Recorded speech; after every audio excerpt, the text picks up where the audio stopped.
Haray ko, ano to, mga ka-alien.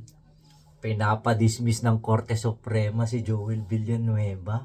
Yung naunang desisyon dahil sa pagkakasangkot sa katiwalian, malversation at saka graft.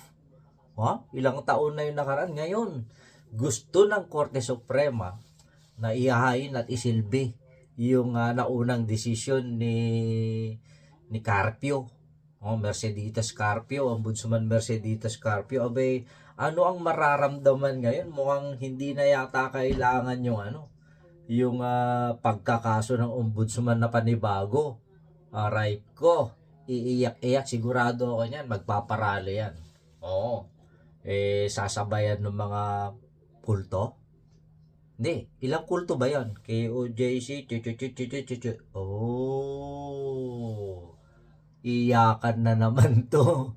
Ganyan talaga ang buhay. Kailangan managot ang mga katiwalian ngayon, lalong-lalo na yung mga magnanakaw. Alien? Alien. O ayan, Jesus, Joel is Lord, magdasal ka na.